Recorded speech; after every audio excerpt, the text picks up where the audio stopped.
Cuando una persona se siente amenazada, se activan unos núcleos en el cerebro que se llaman amígdalas. Siempre digo lo mismo, pero es que no quiero que haya confusión.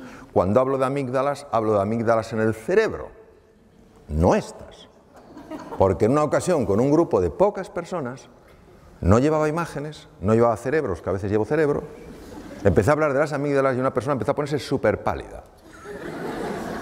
Y yo digo, este se me cae redondo. Digo, ¿qué le está pasando? Digo, oye, ¿te encuentras bien? Y me dice, no. Digo, ¿pero qué te pasa? Y dice, que estoy entendiendo toda mi vida. Y ya no tiene remedio. Me las quitaron de pequeño. Vean, la confusión viene de que amígdala en griego es almendra y se parecen a estas, pero no son estas. Están en el cerebro. Es nuestro detector de amenaza. Cuando la amígdala se activa ante la percepción de una amenaza, lo primero que hace es robar sangre de la parte anterior del cerebro, lo cual produce cambios muy importantes en la percepción de nuestros recursos, porque al activarse la amígdala y reducirse el aporte de sangre a la zona anterior del cerebro, se pierde capacidad de comprender, se pierde capacidad de aprender, se pierde capacidad de ser creativo y se pierde capacidad de tomar buenas decisiones. Por eso, cuando tú, Blas, antes hablabas del sentido positivo de la vida, incluso en la enfermedad, es muy importante, porque si tú la enfermedad solo la vives como una amenaza, no podrás encontrar recursos naturales que tienes que te pueden ayudar a tomar vías que favorezcan la curación, porque ni siquiera las verás. Por eso un niño, una niña en un colegio, en una escuela, un estudiante en una universidad, donde sea, una persona en una empresa, que se sientan amenazados, no que estén amenazados, que se sientan amenazados porque no hay una cultura de encuentro, de cordialidad, de afecto, y activen estos centros, no importa lo inteligentes que sean, no podrán comprender, no podrán aprender, no podrán ser creativos. No porque no lo tengan, sino porque cuando se activan las amígdalas, el riego de la zona anterior del cerebro se reduce. Y esto explica perfectamente por qué determinados jóvenes que no van bien en un contexto y no aprenden, cuando les cambias el contexto, les cambias la forma de enseñanza, aprenden y aprenden muy deprisa. Pero es que el efecto en el cuerpo es también muy marcado, y uno de los efectos es en el estómago. Cuando una persona se siente amenazada, y Margarita se sentía amenazada por su jefe, que no necesariamente la estaba amenazando, pero ella se sentía amenazada, el sistema nervioso simpático hace exactamente lo mismo que si te persiguiera un tigre. El tubo digestivo lo paraliza. ¿Entendéis? Porque no te vas a poner a comer si te persigue un tigre. ¿Qué pasa con un estómago que se paraliza? Un estómago que se paraliza es un estómago a través del cual la comida no puede fluir bien. La comida, cuando no fluye bien, se estanca. Cuando se estanca, se pudre. Cuando se pudre, fermenta. Cuando fermenta, produce gas. ¿Qué hace el gas? Hincha las paredes del estómago.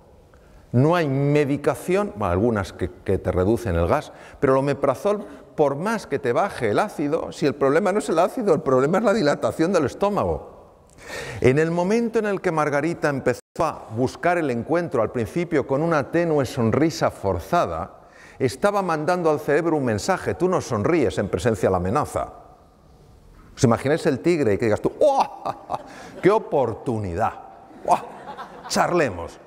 No. Entonces, el simple hecho de el propio cuerpo disponerlo para el encuentro, y la sonrisa es así, es suficiente para que el sistema nervioso simpático se desconecte y se active el parasimpático. ¿Por qué se le quitó el dolor a Margarita? Porque el estómago empezó a funcionar. Ella no tenía ningún problema de estómago, por eso en las endoscopias no se veía nada, no había nada. Porque la dilatación no se ve en la endoscopia. Bien.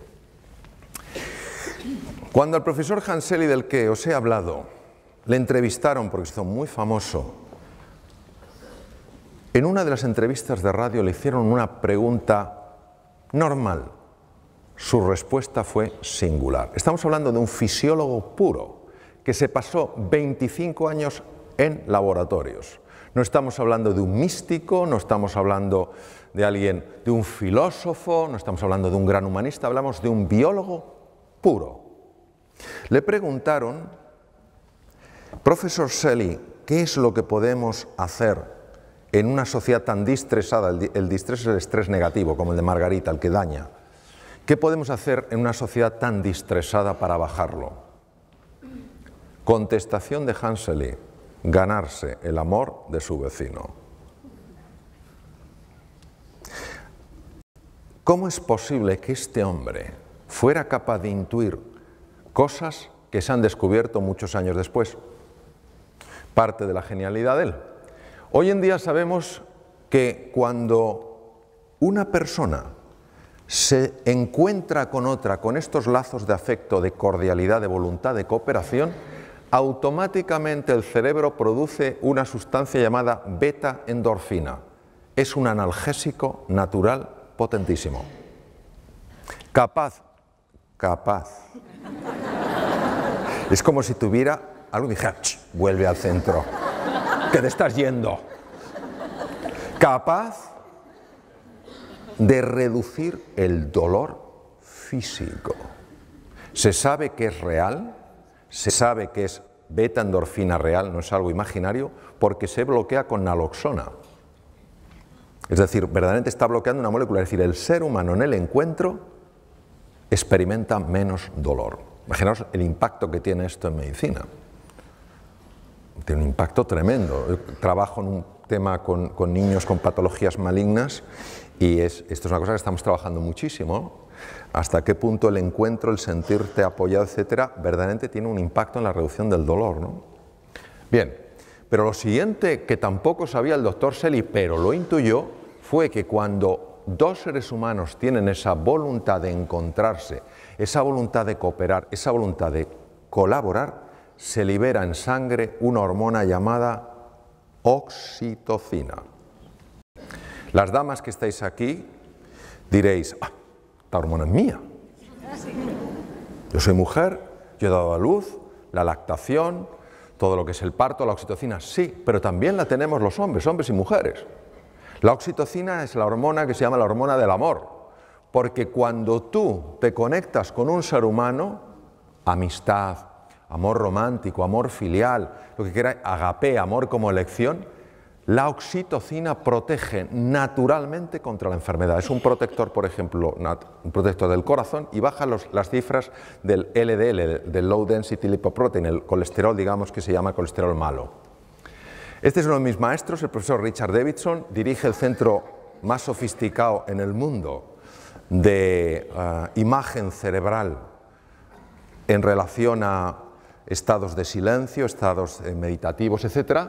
Y él ha demostrado a través de un ejercicio que se llama META, un ejercicio muy utilizado en el mundo del Namaste, que cuando una persona visualiza, como decías tú, Blas, visualiza el afecto, primero hacia sus seres queridos, luego a los menos queridos, y hace lo que puede con los nada queridos, pero hace ese esfuerzo.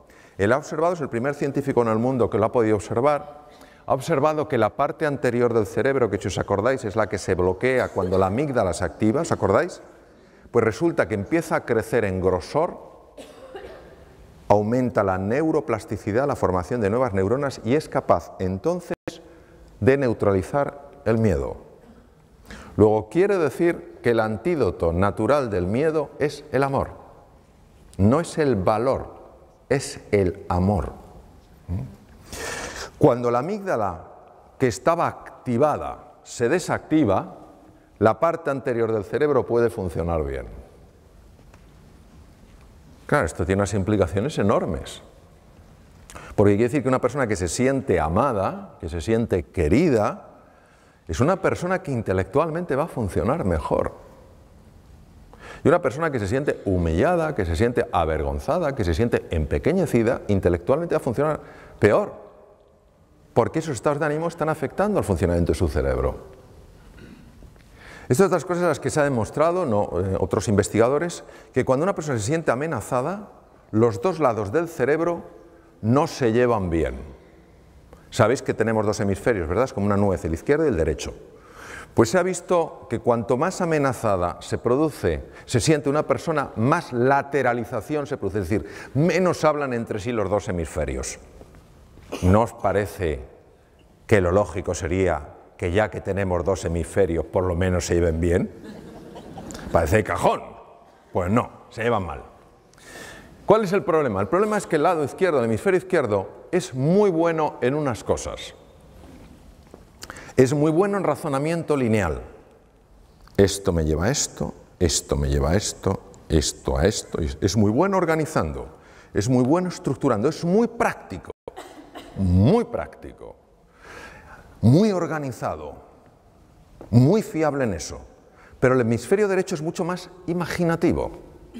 El hemisferio derecho además es el que tiene más conexión con el cuerpo físico. El hemisferio derecho es la puerta al inconsciente. Claro, nosotros necesitamos a los dos, necesitamos al soñador y al hacedor. Necesitamos al imaginativo y al práctico. Necesitamos a los dos. Cuando una persona se siente amenazada, los dos hemisferios se desenganchan. Curioso. A nivel del corazón, se ha visto que el amor, el desarrollar este deseo, no pensemos en un amor azucarado, te amo. No, estamos hablando de algo como forma de ser y de estar en la vida, muy en la línea de lo que tú has comentado, Blas, es decir, tu deseo de siempre buscar lo mejor en la otra persona y por supuesto en ti. Cuando tú haces eso, se observa algo interesantísimo. Nosotros para ver el ritmo del corazón usábamos el electrocardiograma, pero resulta que es muy vasto para medir la dimensión de la que os voy a hablar. Y ahora existe una metodología mucho más fina que permite ver lo que se llaman las alteraciones finas del ritmo cardíaco. Y observamos, por ejemplo, que cuando una persona está estresada porque se siente amenazada, aunque el electrocardiograma parezca normal, cuando tú lo haces mucho más fino, la lupa es mucho más precisa, observas las enormes irregularidades. Pero cuando la persona activa el otro sistema, el parasimpático, que es el que se activa en el encuentro, fijaros qué ritmo más curioso toma el corazón. Esto se ha asociado con mayor longitud de vida. Se llama coherencia cardíaca. La coherencia cardíaca hace que el corazón funcione mejor y el corazón tiene su propio cerebro, Emite un campo electromagnético hasta 3 metros de distancia, se ha medido. Y está alterando todas las células del cuerpo. Que el corazón funcione así está afectando a todas las células. El sistema parasimpático, que es el sistema del encuentro, opuesto al simpático, no es que el parasimpático sea bueno, es que cuando este está demasiado activo, ya hemos visto lo que pasa, la sensación de amenaza. Cuando el parasimpático empieza a dominar un poco el juego, aumenta la capacidad de hacer frente a las infecciones, porque se potencia el sistema inmune. Esto es muy importante cara a la enfermedad. Se reduce la producción de radicales libres. Veréis, un radical libre, nosotros sabéis que usamos el oxígeno para producir energía, pero pagamos un precio. Lo mismo que para venir aquí de Alicante ha habido que ir por una carretera de peaje y se paga un precio, y preferirías no pagarlo, pero si no pasas por ahí, para poder utilizar oxígeno y obtener energía pagamos un precio. Ese precio es la producción de unas cosas que se llaman radicales libres. ¿Qué es un radical libre? El radical libre es una molécula muy inestable que le falta un electrón y necesita robar el electrón. ¿Cómo roba el electrón? Bombardeando otras células para robarle los electrones. Esto genera muerte celular, daño en pared celular, en membrana celular, envejecimiento temprano y mutaciones. Pues el encuentro, la activación del parasimpático, reduce la producción de radicales libres. Lo que veis ahí en las puntitas de los cromosomas se llaman los telómeros, y uno de los descubrimientos más importantes que se han hecho jamás en genética. El telómero se descubrió con microscopía electrónica. En los extremos de los cromosomas, lo que veis en color rojo, no se sabía muy bien lo que hacía. Los cromosomas son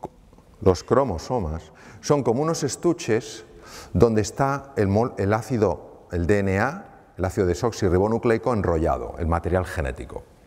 Cada vez que una célula se divide, tiene que duplicar los cromosomas para que a cada célula hija vaya el mismo número de cromosomas. En ese proceso el telómero se adelgaza. Si el telómero se adelgaza más allá de un cierto nivel, la célula ya no se puede reproducir. Si no se puede reproducir, una vez que esa célula llegue a su tiempo de vida, se muere. Es decir, la base del envejecimiento y la destrucción de los tejidos. Sorprendentemente, observaron que algo misterioso reparaba los telómeros y no sabían lo que era. Hasta que una investigadora australiana y un equipo de investigadores norteamericanos, la doctora Elizabeth Blackburn, demostró que es una estructura enzimática llamada la telomerasa. 2009 es el año en el que ella ganó el Premio Nobel de Medicina y Fisiología por el descubrimiento de la telomerasa. Elizabeth Blackburn estudió a madres que tenían niños con patologías cerebrales que exigían una atención constante. Algunas de estas madres tenían la ayuda de sus maridos, de la comunidad, pero había algunas que estaban totalmente solas haciendo frente a ese desafío. Habían volcado toda su vida en el cuidado de su hijo, de su hija, que había nacido así, ¿vale? Localizó a estas madres que se sentían solas en su lucha. Les extrajo sangre y midió tamaño de telómeros y cifra de telomerasa. Tamaño de los telómeros era muy bajo, cifras de telomerasa bajas. Esto, la implicación, es un acortamiento de la vida. ¿Entendéis por lo que he explicado? Se le ocurrió que a todas esas madres que ella había localizado de motu propio, ponerlas en contacto para que hablaran, para que pudieran compartir sus penas y sus alegrías, para sentirse comprendidas. De nuevo la presencia del encuentro, del amor. Meses después, Elizabeth Blackburn volvió a sacarle sangre. Los telómeros tenían longitud normal y la cifra de telomerasa se había normalizado. El centro más importante del mundo de investigación en monos, el mono que se utiliza ahora es el macaco, que es el mono que parece que ha hecho la mili, porque tiene el pelo como rasurado así, ¿sabes? Por el chimpancé ya prácticamente no se utiliza, lógicamente. Entonces, el centro más importante del mundo está en Estados Unidos. Hicieron la prueba de separar a monitos de sus madres y de sus familias y criarlos solos. Los monitos se volvieron muy agresivos y bloquearon la expresión de dos genes, bueno, un montón de genes, pero de dos familias de genes. La familia de genes que protege de las infecciones, el sistema inmune, cada vez estaban malos, cada 2 por 3, y genes que afectan al desarrollo de la inteligencia del simio. Era la primera vez que se documentaba que la falta de afecto tenía este impacto. Entonces eligieron una pareja de monos ya adultos muy cariñosos, muy achuchones, como vosotros, los de Cambi, de abrazo. Entonces, pusieron a esos monitos que no habían expresado genes de la inteligencia de simio ni genes del sistema inmune a interaccionar con estos monos amables y cariñosos. Meses después, estos monos habían transformado su conducta, mucho más sociables, los pequeños, más sociables, pero es que además les sacaron sangre y vieron que ahora sí expresaban los genes de protección del sistema inmune y los genes de desarrollo intelectual en el macaco, que hace que resuelvan cosas que si no, no pueden. Impresionante. Es decir, nunca es tarde para amar y nunca es tarde para esperar un efecto del amor. No importa el pasado que una persona haya tenido.